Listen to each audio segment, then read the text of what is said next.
अपना subject ECCE है ना, इसका फुल फॉर्म क्या है कि early childhood care and education. ठीक है, तो ये अक्सर 2 नंबर का पूछा भी जाता है एग्जाम में कि ECCE का फुल फॉर्म बताइए या पूरा नाम लिखिए, है ना। हिंदी वाले हिंदी में लिखेंगे, इंग्लिश वाले इंग्लिश में। तो पूरा नाम क्या है ECCE का? Early childhood care and education. ठीक है, अब इसके बाद हम आते हैं कि ECCE जो पाठचर्या है वो क्या है ना। तो सबसे पहले हम ECCE पाठचर्या की बात करें तो NEP 2020 के अनुसार, ठीक है, क्या बोल रहे हैं? NEP 2020 के अनुसार,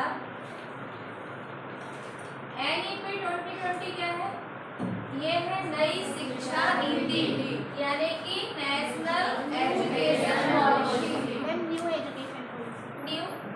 न्यू एजुकेशन पॉलिसी। ठीक है, 2020 हो गया। तो ये क्या बोल रहे हैं?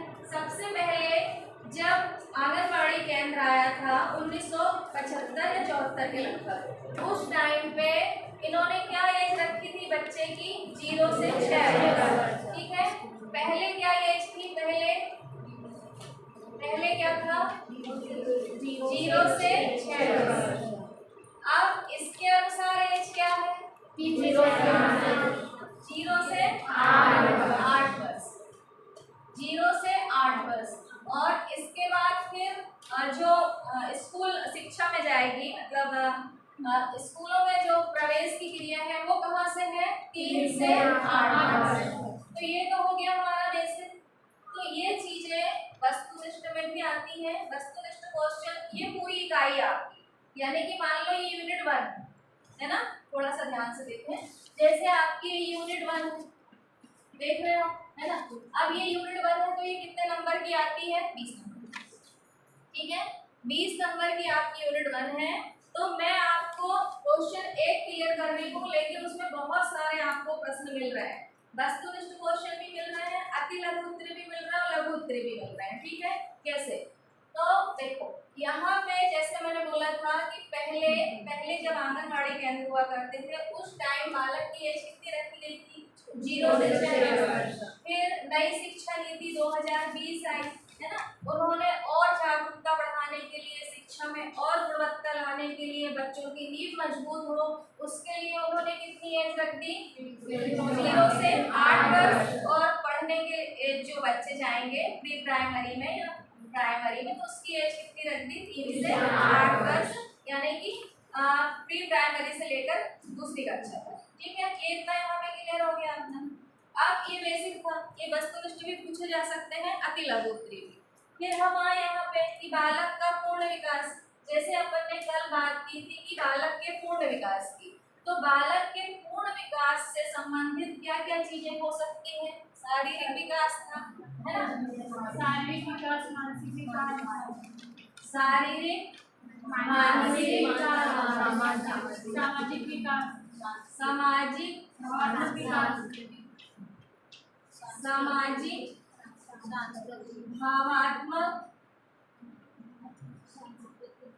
सांस्कृतिक। ठीक है, तो शुरू से बच्चे को हमने कहा बालक के पूर्ण विकास या समग्र विकास की बात करता है कौन? ECCE। इतना ठीक है। अब समग्र विकास क्या होते हैं? जैसे कि शारीरिक विकास, कि बच्चा स्वस्थ है, कोई कुपोषित तो नहीं है, किसी तरह की कोई बीमारी तो नहीं है, कोई परेशानी तो नहीं है उसको। उसके बाद मानसिक विकास। अब मानसिक विकास में मैं पहले भी बताया था जब अपनी पिछली क्लास थी कि जो मानसिक विकास है बच्चे का 6 वर्ष तक कितने प्रतिशत मस्तिष्क का विकास हो जाता है? 85% तक, है ना। 85% तक बच्चे के मस्तिष्क का विकास हो जाता है, क्योंकि जो बच्चे के दिमाग की तंत्रिका तंत्र होते हैं उनके आने जाने के रास्ते बहुत अच्छी तरह से तेज और सुलभ होते हैं, जिससे कि वो बहुत जल्दी कैच करते हैं हर चीजों को। तो बच्चे का मानसिक विकास 85% कितने वर्ष की उम्र में हो जाता है? 6 वर्ष की उम्र में। ठीक है, मानसिक विकास कितने प्रतिशत हो जाता है? 85%। कितने वर्ष की उम्र में? 6 वर्ष की उम्र में। इतना क्लियर है। अब देख लिया है ना कि किसी तरह से बच्चा को पोषित ना हो। उसके बाद सामाजिक विकास, सामाजिक विकास के अंतर्गत हम क्या ले लेंगे, जैसे हम बच्चे अधिकतर कहते हैं ना कि ये हमारे सहेली बन गई, ये हमारा दोस्त बन गया, फ्रेंड सर्किल में रहना, अपने कक्षा में आपके जो कक्षा में सबसे बात करना, क्लास के अंदर सबसे हंसना बोलना है ना, सबको रिस्पेक्ट देना, तो ये चीजें सामाजिकता के अंतर्गत आती है। ठीक है। इसके बाद भावात्मक विकास, ये एक तरह से बच्चा किसी के इमोशनल को समझे, उसमें बहुत सारे भाव जो है उनको कंट्रोल करना सिखाना। कभी बच्चा जिद्दी करता है, गुस्सा आती है ना, कभी नहीं लिख पाता है कि मेरे को नहीं लिखना, या बहुत ज्यादा रोना, वैसे बहुत सारी चीजें भावात्मक में आती हैं है ना। तो फिर आ गया सांस्कृतिक विकास कि जो जो चीजें हमारी पढ़ाई के साथ साथ स्कूलों में होती हैं वो सारा बच्चा देखे, सुने, समझे और पढ़े। तो ये चीजें किसके अंतर्गत आ जाती हैं, आपके बालक के पूर्ण विकास के अंतर्गत। ठीक है। फिर हम आते हैं क्रियाकलाप में। तो क्रियाकलाप में जो भी बच्चा स्कूल में देख रहा है, सीख रहा है।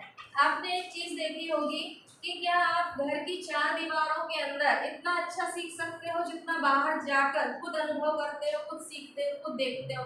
तो इसी तरह बच्चों के लिए कहा गया था कि जब वो स्कूल जाएंगे 3 से 6 वर्ष की उम्र के जो बच्चे, तो प्री प्राइमरी में यहाँ पे क्या था कि जब बच्चे स्कूल जाएंगे तो क्या क्या सीखेंगे, नई नई चीजों को देखेंगे, सीखेंगे और जो भी नए नए क्रियाकलाप हैं वो करेंगे।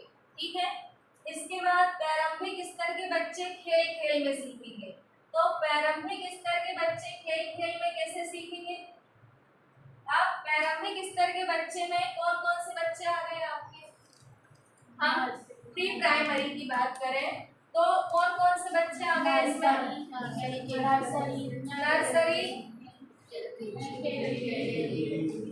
LKG और UKG। ये जो 3 क्लास है आपकी है ना।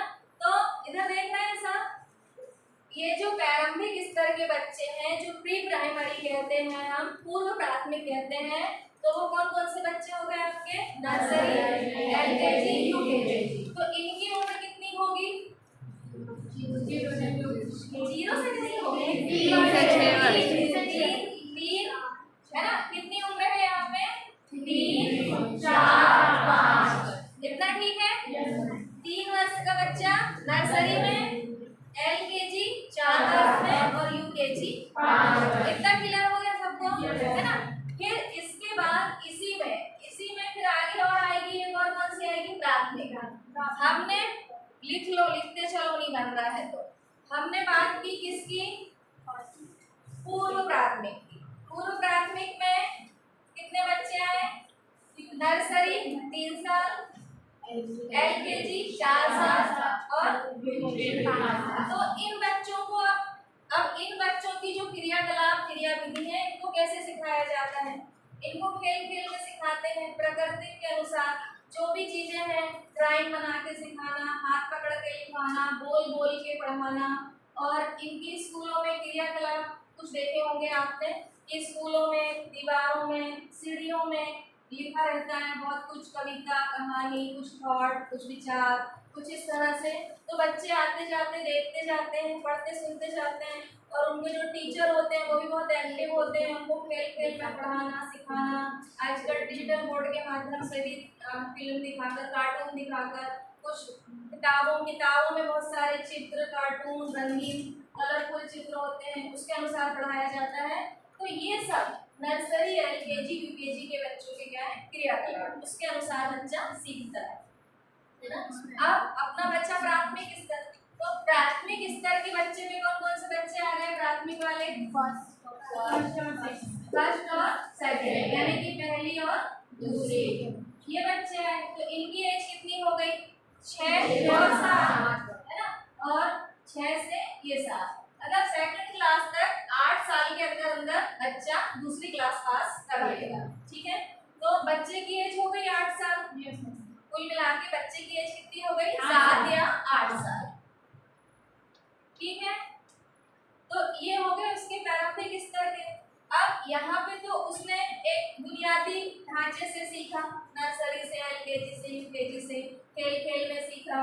कुछ रंगीन चित्र देखकर सीखा, टीचर जैसे एक्टिविटी करती गई वैसे बच्चे करते गए वैसे सीखा। अब यहाँ पे उनको गणित, भाषा, है ना, और भी चीज़ों से जो सब्जेक्ट उनके अंतर्गत उनके सिलेबस में है उनसे उनको अवगत कराया जाता है, पहली कक्षा और दूसरी कक्षा। तो इतना क्लियर हो गया, है ना। फिर हम आ गए यहाँ पे स्वास्थ्य और पोषण में क्या देखा जाता है। स्वास्थ्य और पोषण में कि बच्चे को जैसे आंगनवाड़ी केंद्र है, बालवाड़ी केंद्र है ना, कभी नहीं पढ़ा हो, नहीं सुना हो तो देखना। वहाँ पे स्वास्थ्य और पोषण में जैसे कि बच्चों का वजन नापते हैं, है ना, और कितना बच्चे की एज कितनी है, उसके मान से उसका कितना वजन होना चाहिए, स्वस्थ है कि नहीं है, कहाँ उसको दिक्कत आ रही है बोलने में, मतलब देखने में, सुनने में क्या प्रॉब्लम आ रही है, ऐसी बहुत सारी चीज़ें हैं।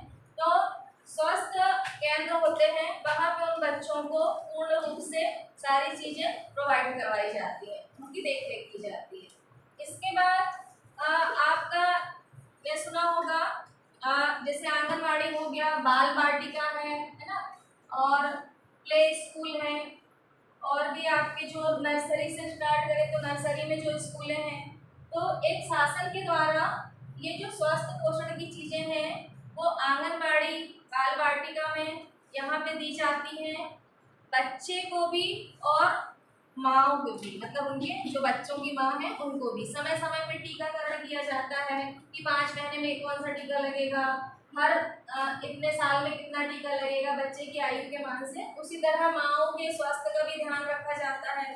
तो ये सब कहाँ पे किया जाता है, आंगनबाड़ी में।